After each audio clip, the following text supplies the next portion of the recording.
Ya, baiklah. Kita masuk ke minggu ke 9 ya dari pertemuan-pertemuan kita. Dan ini adalah bagian ketiga dari bahasan kita mengenai arsitektur Jawa. Sebelumnya kita sudah tahu bahwa arsitektur Jawa itu dimulai dari era arsitektur percandian gitu ya. Kemudian ada arsitektur Jawa yang era Hindu Buddha. Lalu setelah pengaruh Majapahit itu digantikan oleh pengaruh kebudayaan Islam di Jawa, maka kita akan lihat sekarang ini bagian ketiga yang akan kita bahas mengenai arsitektur Jawa gitu ya. Jadi mudah-mudahan ini akan segera muncul di layar kalian. Oke, nah ini sebenarnya lanjutan dari minggu yang kemarin. Jadi struktur bangunan pada arsitektur vernakular Jawa itu khususnya di rumah ya, kita sudah belajar. Kalau candi kita sudah tahu strukturnya adalah struktur yang masif ya, berupa susunan batu. Tapi kalau di bagian rumah mainly dibuat dengan struktur rangka gitu. Jadi struktur atap ditopang oleh 4 kolom soko. Jumlahnya adalah ya minimal 4 itu ya, yang membentuk kolom-kolom soko guru di bagian tengah, yang biasanya adanya di bagian pendopo. Ini merupakan simbol kekuatan gitu ya, yang asalnya dari alam, dari 4 penjuru mata angin, ini biasa disebut dengan pajupat. Nah, kita sudah belajar juga di pertemuan-pertemuan sebelumnya bahwa manusia itu dalam konsep ini berada di tengah perpotongan dari arah mata angin gitu ya, tempat yang dianggap punya kekuatan magis tersendiri gitu ya. Nah, sistem kolom-kolom di bangunan Jawa itu bukanlah merupakan kolom yang menancap pada permukaan tanah, ya, melainkan kolom yang dia berada di permukaan tanah, dihubungkan dengan tanah melalui yang disebut dengan umpak gitu. Jadi kolom ini bertumpu di atas tanah, bukan dibenamkan ke dalam tanah seperti struktur bangunan modern. Oke ya. Nah, dengan demikian dia menjadi lebih rentan terhadap gaya geser gitu. Tapi memang itu maksudnya demikian. Jadi bangunan itu melambangkan manusia, gitu kan, manusia yang mengembara di atas permukaan bumi. Kalau dia dibenamkan, artinya dia tidak bisa lagi berpindah-pindah tempat, artinya dia mati, gitu kan. Tapi kalau dia ditaruh di atas permukaan tanah, artinya apa? Artinya dia dapat bergerak, dapat pindah, gitu. Sehingga pada rumah Jawa, ya, sering terjadi pindah rumah gitu. Itu rumahnya yang pindah, gitu kan. Tiang soko gurunya tidak boleh dibongkar tapi diangkut utuh. Jadi ya mungkin kalian pernah melihat juga bagaimana orang memindahkan rumah gitu ya. Kalau kalian pindah kos gitu, itu artinya kos yang lama ditinggalkan, kemudian kalian move ke kos yang baru gitu ya. Tapi kan bangunannya tetap di tempatnya. Nah, di dalam filosofi yang ini spesial nih. Jadi bangunannya yang bisa pindah gitu ya. Lucu ya, kayak begitu bisa terjadi. Tapi memang unik sih di arsitektur vernakularnya Indonesia itu memang unik-unik. Nah, ini bagian dari soko guru gitu ya. Soko guru itu adalah tiang-tiang tuh yang di bagian E, ya terlihat ya. Sementara, nah C dan D itu adalah baloknya. Balok di bagian atas, sunduk dan mindangan tuh ya. Itu balok yang memperkaku dari adanya soko guru. B itu adalah penguatnya, sementara bagian atas itu yang sering disebut sebagai tumpang sari. Ini bagian di mana orang seniman-seniman bangunan Jawa itu mencurahkan semua kemampuannya, ya, untuk membuat detailing yang susun bersusun seperti ini dan punya cita rasa seni yang luar biasa gitu ya. Oke, kita lanjutkan lagi. Nah, ini yang tadi disebut sebagai apa itu? Kolom yang menyimpulkan manusia gitu ya. Sehingga apa namanya? Dia itu tidak membenam ke dalam tanah. Kalau kita lihat di sini ya, jadi ya, yang bagian ini adalah umpaknya. Tanahnya itu sebenarnya adanya di sini gitu. Nah, jadi pondasinya tidak membenam ke dalam permukaan tanah. Ini adalah bagian sokogurunya. Oke ya, kelihatan ya. Ini yang tadi bagian B pengkakunya, ini yang tumpang sarinya nih yang bagian atas. Yang bagian yang paling nyeni gitu ya. Semuanya ini membentuk satu kesatuan bangunan Jawa yang merupakan struktur dari joglo. Nah, teman-teman bisa lihat betapa agung dan indahnya ini ya. Kita lihat di perwujudannya di bagian bawah. Ini kayu-kayunya nggak mungkin kayu jelek gitu ya. Ini kayu jati.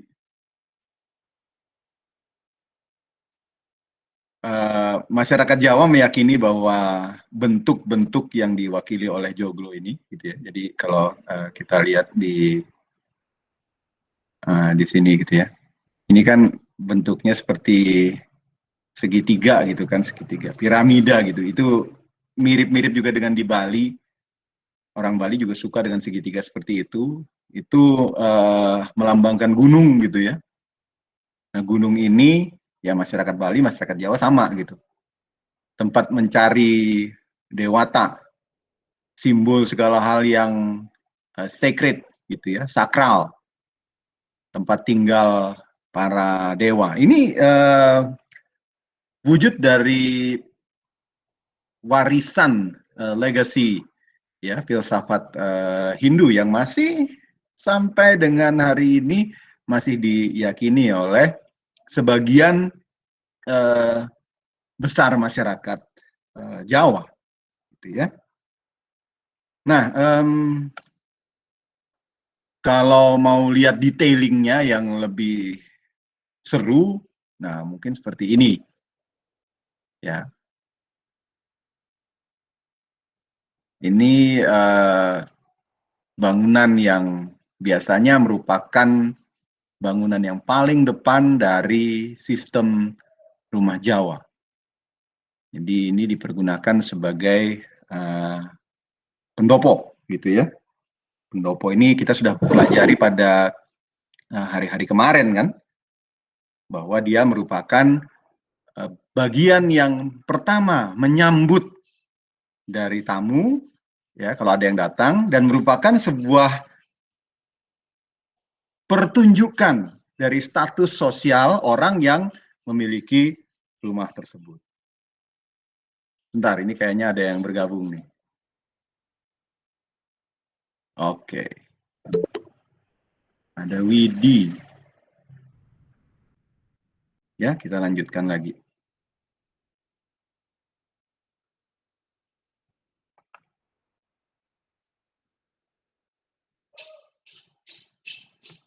Nah, kalau teman-teman lihat di sini, ya. Nah, bagian ini, ya, ini adalah bagian yang disebut sebagai bagian utama. 4 kolom Sokoguru ini diletakkan di bagian tengah dari pendopo, ya, bagian tengah. Nah, detailingnya itu seperti ini. Ini adalah bagian dari satu konsep besar bagaimana masyarakat Jawa membuat suatu entitas bangunan yang adiluhung gitu ya, untuk mencerminkan citra diri, citra keluarga. Kalau kita ke Jawa dan melihat tampilan rumah atau bangunan seperti ini, maka kita sudah tahu status sosial masyarakat seperti apa yang mendiami dari bangunan ini. Yang jelas nggak mungkin orang kebanyakan, ya, karena ya kamu tahu aja tuh harga kayu jati segitu tuh berapa gitu ya. Ini mesti orang yang memiliki pengaruh, mainly bangsawan, ya, atau minimal ya orang yang kaya sehingga bisa memiliki rumah seperti ini atau bangunan seperti ini. Nah, aslinya bangunan rumah Jawa itu ya pada waktu belum mendapatkan pengaruh barat gitu ya, itu adalah bangunan yang ramah lingkungan, bangunan yang membiarkan angin, udara itu melewati dia dengan bebas gitu ya. Apakah tidak ada penutupnya? Ya, sering juga ada penutupnya. Nah, ya, penutupnya itu adalah material anyaman bambu, anyaman kayu gitu ya. Kayu dipergunakan sebagai rangka, sementara sayatan bambu dijadikan sebagai dinding pengisinya gitu. Believe me, saya tinggal di rumah kayak begitu, ya. Ada bukan rumah yang ini sih, rumah yang di arah selatan sana, dan saya pakai gedek kan disebutnya ya, dan sangat-sangat nyaman gitu ya, nggak pernah kita kepanasan di dalam rumah. Karena apa? Karena udara bergerak dengan bebas. Dan sometimes dia juga bisa digunakan sebagai pengganti jendela. Kenapa? Karena sebenarnya dari celah-celahnya itu ya, kita bisa melihat ke luar. Tapi memang bahayanya adalah kalau malam gitu ya, karena di dalam terang, di luar gelap, orang dari luar bisa juga melihat ke dalam. Nah, itu ada teknik-tekniknya tersendiri untuk mengatasi itu, tapi bukan di sini kita membicarakannya. Oke, nah ini yang penting banget teman-teman, ya, yang penting banget teman-teman harus perhatikan, ya. Nah, bentuk atap bangunan Jawa itu sangat-sangat variatif, gitu ya, sangat-sangat variatif. Kalau teman-teman lihat yang ini, gitu ya, dibandingkan dengan yang ini, kan beda-beda jauh gitu ya. Nah, atap limasan dan serotongan gitu ya, itu adalah atap-atap yang paling sering ditemui dan menjadi tempat kediaman dari keturunan penetap desa pertama, itu katanya Pak Kodiran. Lalu ada atap yang bermula dari yang paling sederhana kayak gini ya.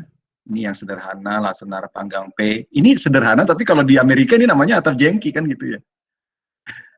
Dan pernah jadi mode juga di Indonesia selepas tahun 50-an ketika banyak orang belajar arsitektur ke Amerika Serikat, pulangnya terus bikin kebudayaan jengki kan gitu ya. Nah, ini adalah atap yang kalau di Amerika Serikat malah jadinya atap jengki, Yankee. Ini atap dengan satu kemiringan gitu ya, atap gedang selirang. Ini satu kemiringan tapi dua elevasi gitu ya. Atap kodoan, atap pelana kampung, atap serotongan. Nah, teman-teman perhatikan di sini, ini ada garis yang kemudian memisahkan atap-atap ini gitu ya. Nah, 5 atap yang paling atas ini adalah atap yang digolongkan oleh Pak Heinz Frick sebagai atap-atap yang dipergunakan oleh rakyat jelata. Jadi nanti kalau saya tanya di ujian gitu ya, mana nih atap ini dipergunakan oleh siapa gitu ya, maka kamu lihat aja bahwa atap-atap yang sederhana seperti pelana kampung itu memang pastinya dipergunakan oleh orang kebanyakan gitu.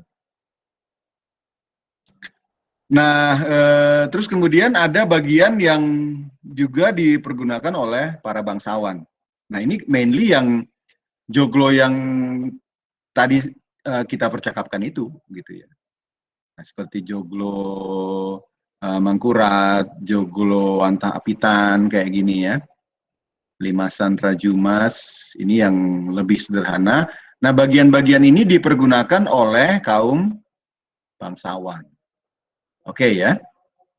Nah, kaum bangsawan menggunakan atap limasan dan beberapa varian atap joglo atap limasan merupakan atap kampung yang dikembangkan dengan tambahan 2 tiang membentuk kanopi.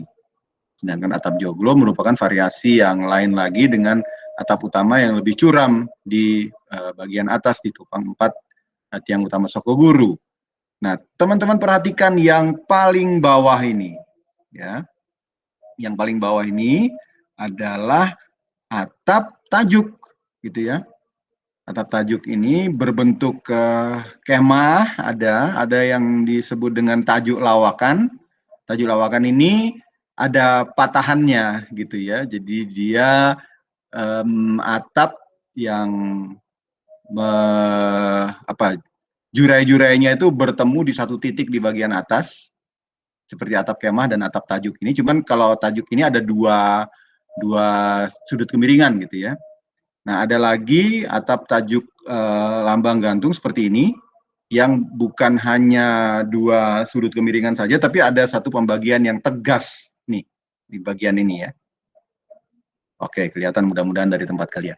Nah, jadi ini ada 3 bagian dari atap yang dipergunakan oleh masyarakat Jawa, gitu ya. Jadi memang menarik sekali bahwa orang Jawa punya atap yang kemudian menggambarkan status sosialnya, gitu ya. Yang bagian ini, ya, bagian atas ini adalah atap yang dipergunakan oleh masyarakat kebanyakan. Atap yang ini dipergunakan oleh masyarakat bangsawan atau pemilik kapital modal gitu ya, dan yang bagian bawah ini dipergunakan oleh bangunan suci. Nah, ini kan bagian yang masuk setelah era Hindu-Buddha gitu ya, jadi tumbuhnya setelah era Hindu-Buddha selesai digantikan dengan kebudayaan yang dominan Islam di Jawa. Jadi pada akhirnya bagian-bagian yang atap yang sakral ini memang hanya dipergunakan pada masjid dan gereja biasanya. Nah, kita akan lihat. Tapi saya strongly recommended kalian hafalkan bagian ini atau bila perlu di capture aja, gitu ya, supaya nanti tidak lupa karena bagian ini penting sekali. Nah, yang tadi itu adalah bagian yang disebutkan oleh Heinz Frick. Nah, kemudian Pak Susilo menambahkan ini, dari sisi keutamaan, yang paling utama memang adalah yang atap tajuk yang tadi itu. Ya, yang paling utama adalah yang ini. Nah, itu dari sisi keutamaannya. Nah, sekarang, ya, tajuk berada pada level yang paling tinggi dari sisi keutamaan, disusul oleh bentuk joglo gitu ya. Nih, kalau tajuk kan yang ini, ya, yang semua jurainya bertemu di satu titik di bagian paling atas dari bangunan. Lalu kemudian disusul dengan joglo, gitu ya, limasan, nah terakhirnya jadi atap kampung. Nah, sebenarnya ini bagian yang hanya merupakan sebuah penarikan, gitu. Ya, coba kamu perhatikan ini, yang atapnya tajuk ini adalah bangunan dengan jarak-jarak kolom yang sangat tertentu. Ada di bagian tengahnya ada Sokoguru yang tadi itu ya. Nah, ada Sokoguru. Nah, dia membentuk satu bangunan yang sisi-sisinya sama panjang, jadinya bujur sangkar. Lalu kemudian ini ditarik. Jadi ada bagian yang di tengah ini yang ditarik, ya, di stretch kemudian diperpanjang. Coba perhatikan bagian yang ini dengan yang bagian yang ini, ya. Semua bagian yang lain kan sama, kecuali 2 bagian ini kan, kecuali bagian di tengah ini. Nah, bagian tengah ini untuk yang bagian joglo dia ke stretch lebih panjang sehingga atapnya kemudian memanjang juga seperti ini. Nah, ini membentuk bangunan joglo. Ketika ditarik lebih panjang lagi, dia jadi seperti ini. Dan pada akhirnya atap ini mengalami penarikan yang sempurna pada sisi-sisinya sehingga membentuk garis lurus gitu ya, sehingga dia jadi atap kampung. Nah, ini adalah transformasi yang terjadi pada atap Jawa dengan pesan bahwa kalau di stretch ya secara filosofi dia menurun hierarkinya gitu ya.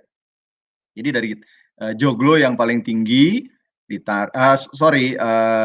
tajuk tadi ya yang paling tinggi, kemudian ditarik, kemudian sampai kepada atap kampung. Jadi kalau kamu lihat atap kampung yang ini, ya, ini merupakan penarikan dari atap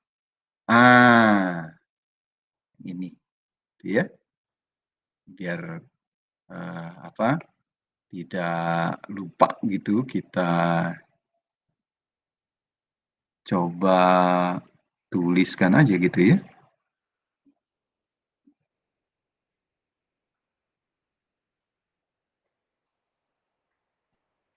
Jadi dari sini gitu ya, dia bertransformasi sampai sini, itu hanya melalui satu buah penarikan.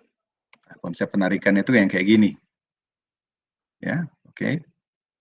Jadi dari sini dia sampai jadi ke sini, ya itu adalah melalui sebuah penarikan. Konsepnya jadinya seperti ini, gitu ya. Jadi kalau kita melihat atap-atap di Jawa, gitu sebenarnya filosofinya ya seperti ini.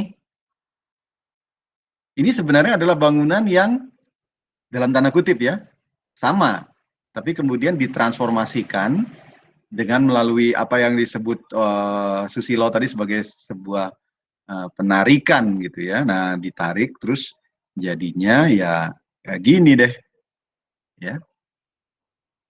Kalau kita melihat joglo ini kan beda banget dengan si atap Panggang P ini ya. Apalagi kalau dibandingkan dengan atap-atap yang tajuk gitu, beda. Nah, ya, ini kira-kira percontohannya bagaimana ketika dia diaplikasikan gitu ya. Ini atap Panggang P, kalian bisa lihat dari tanda panah merah ini ya.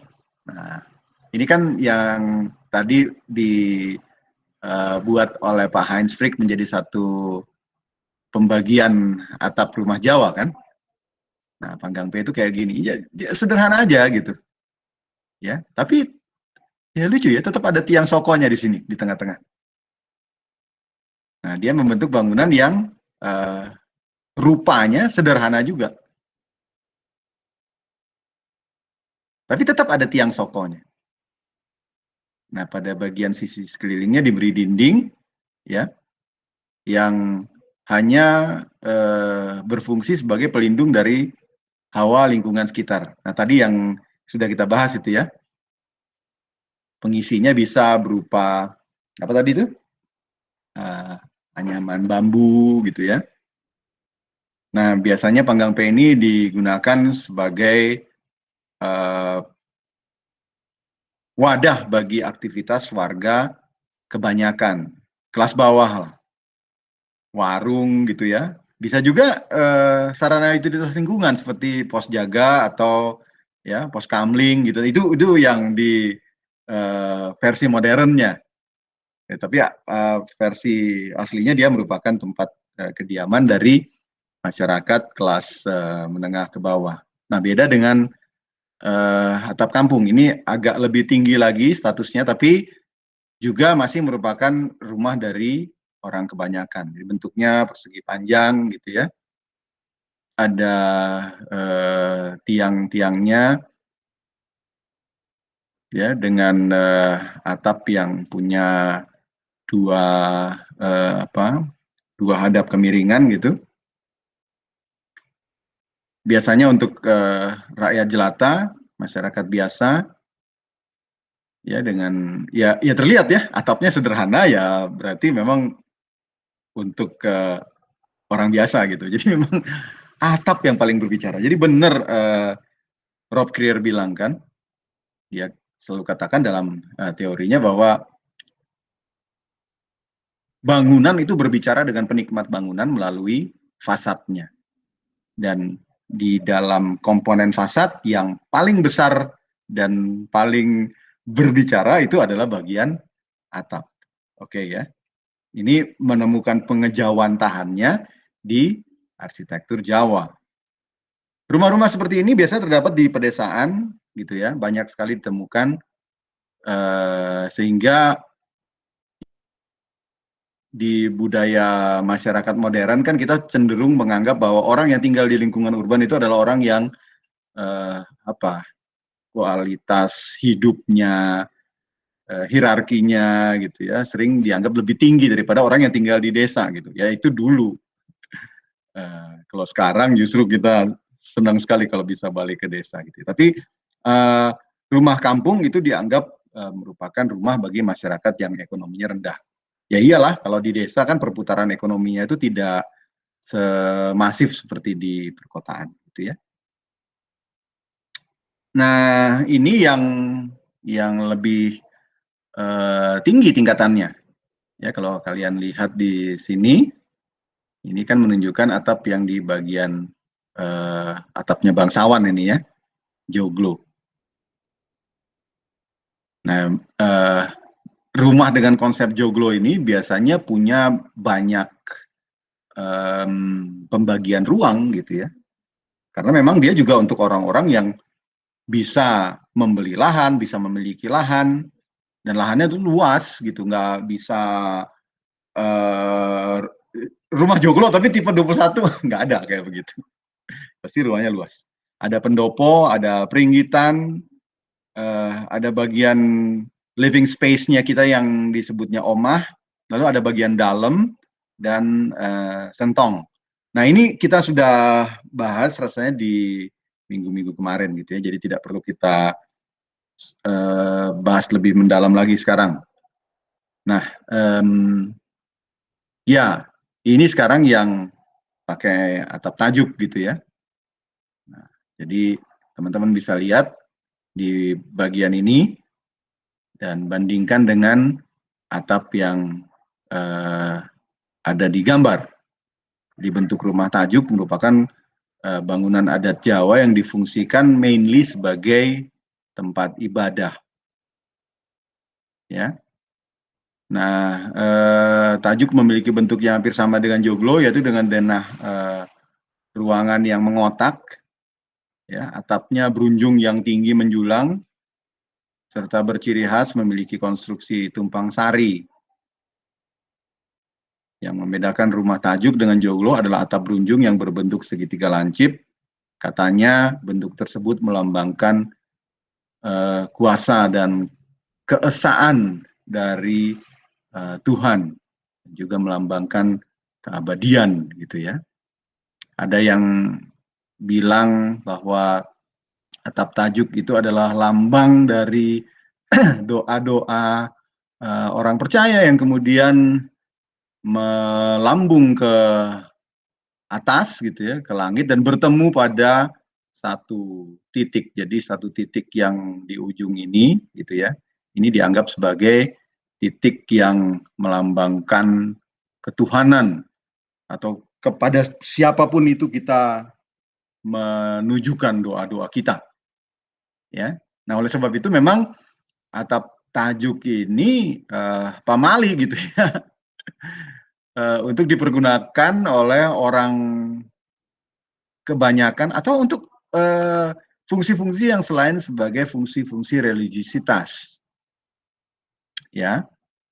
Jadi kalau misalnya nih rumah kita rumah dengan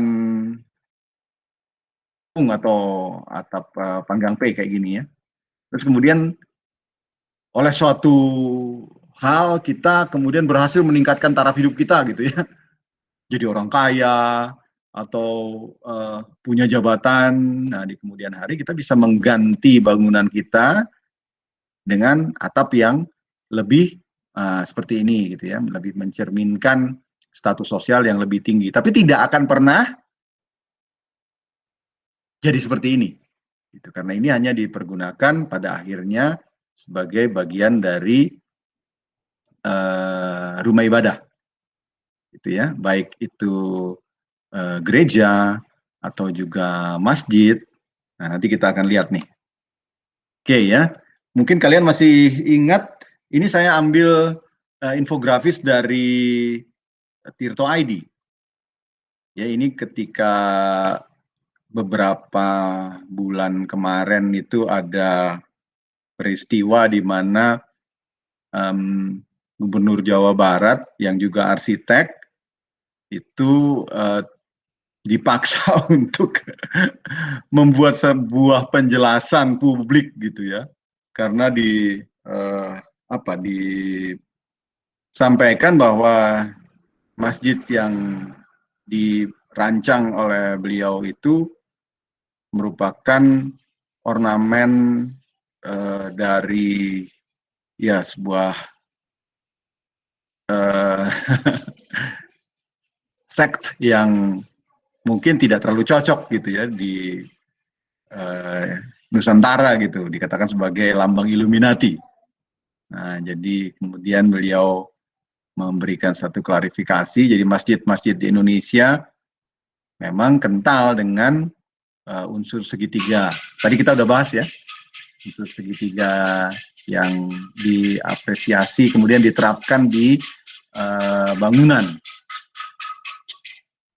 Nah, pada masjid-masjid yang berusia tua bukan segitiga biasa yang ditonjolkan, melainkan bentuk 5 segi 4 atau piramida tajuk. Nih lagi-lagi tajuk yang disebutkan gitu ya. Dan kemudian Gubernur Jabar melanjutkan, bentuk atap tajuk hampir selalu ditemui pada masjid-masjid kuno di pulau-pulau di Indonesia, khususnya Jawa. Atap tajuk pada masjid di Indonesia dapat ditemui di mana-mana.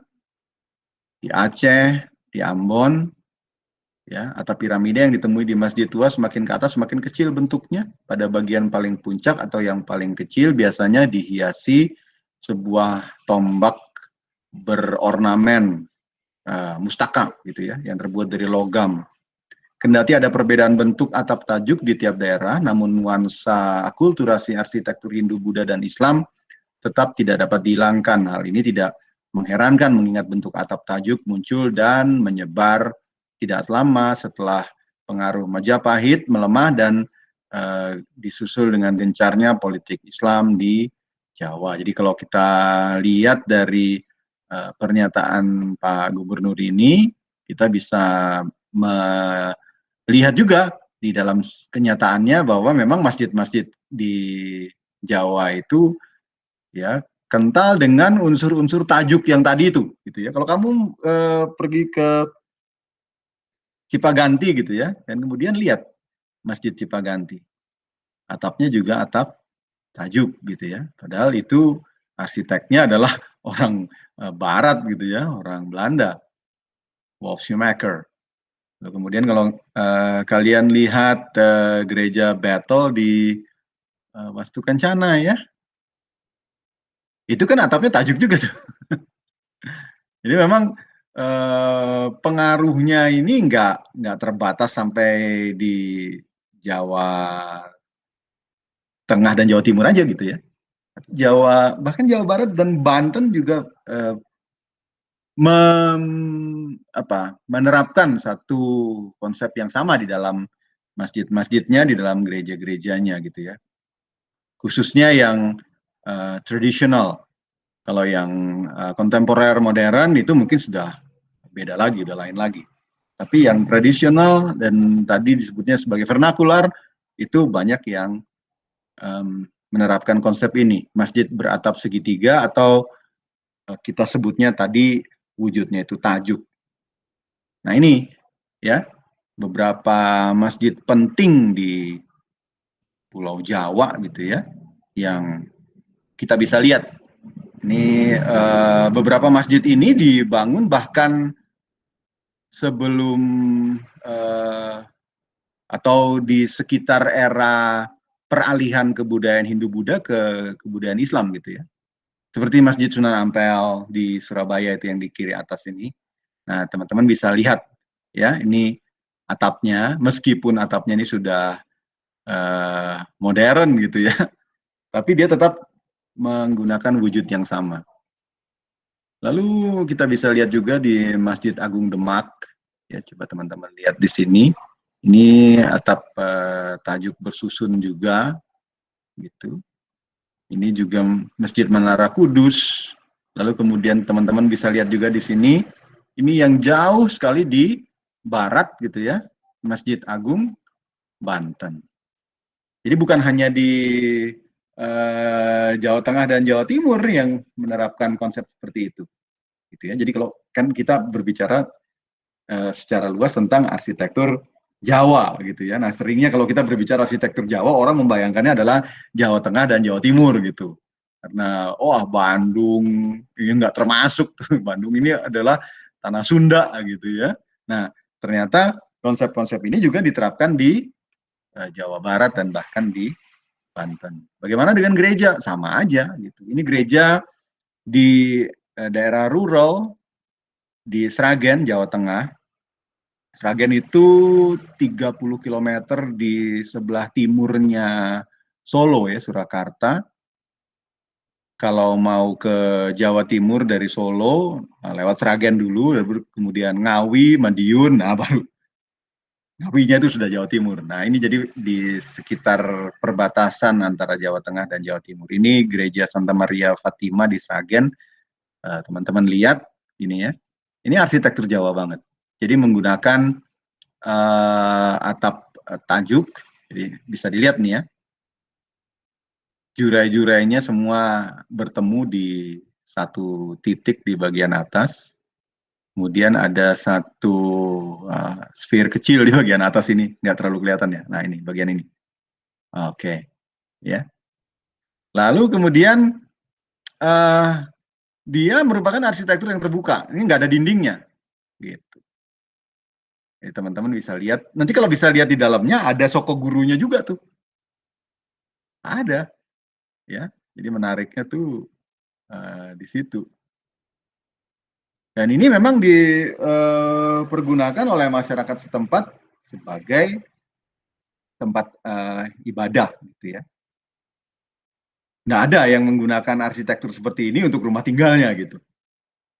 Sekaya apapun dia, setinggi apapun kebangsawanannya, gitu ya. Nah ini yang menarik adalah arsiteknya adalah Romo Mangun, yang pernah memenangi Aga Khan Award gitu ya. Salah satu arsitek terbaik di tanah air. One of the best yang pernah kita miliki ya. Salah satu karya beliau juga yang di Kalicode, kalau kamu ke Yogyakarta mestinya mampir di situ.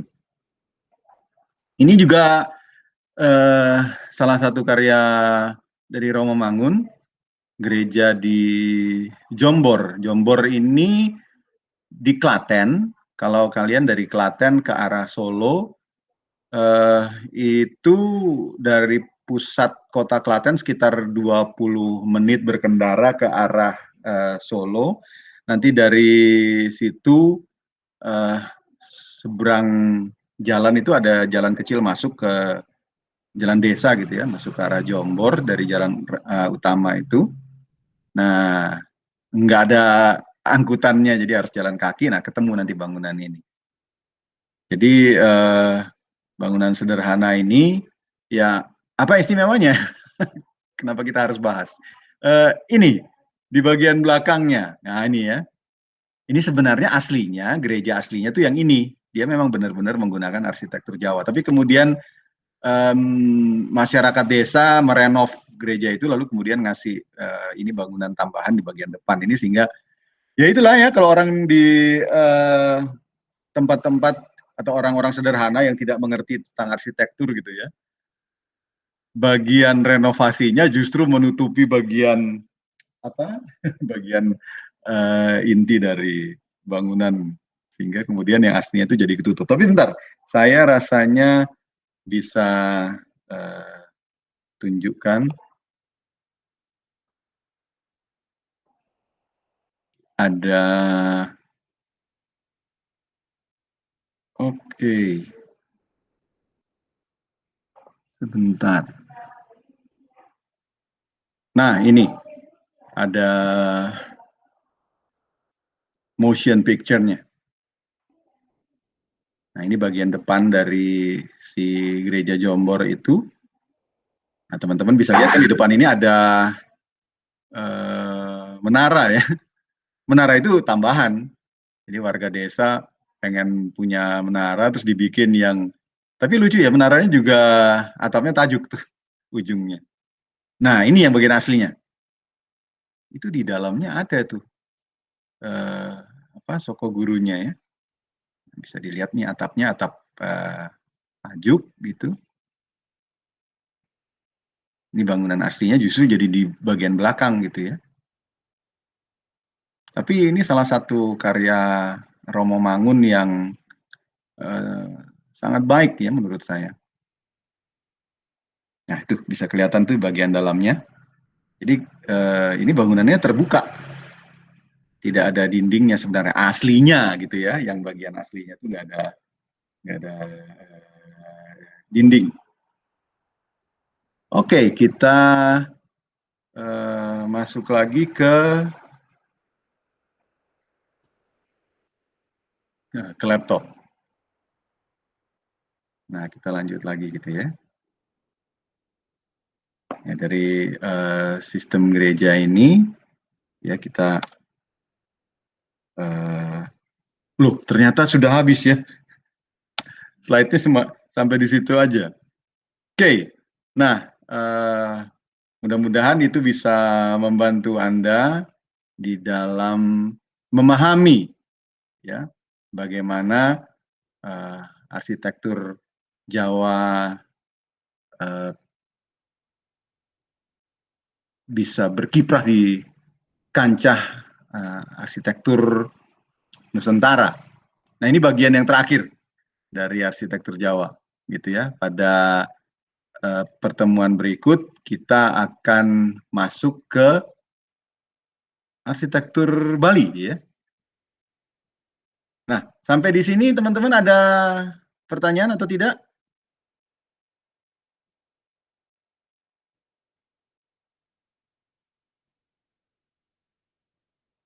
Apakah bisa dimengerti, bisa diikuti? Gita, gimana Gita?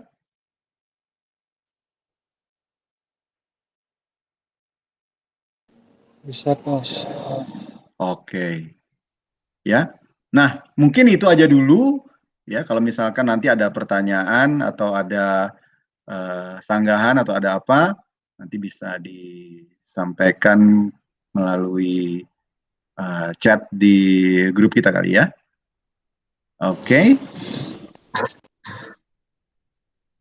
Sekarang semua hidupkan kamera dulu, kita ambil ini ya, kita ambil bukti kuliah. Ayo hidupin dulu.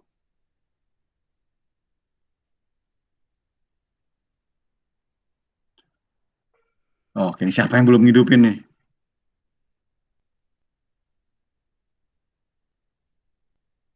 Oke.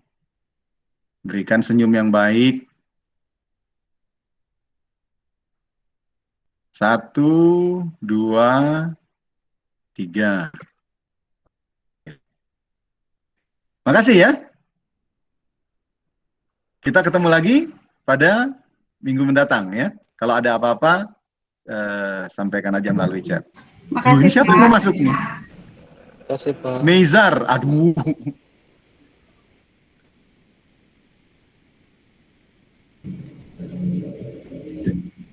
Meizar baru datang. Sungguh-sungguh telat.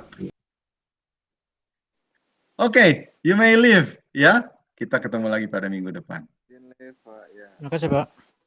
Sama-sama. Terima kasih, Pak.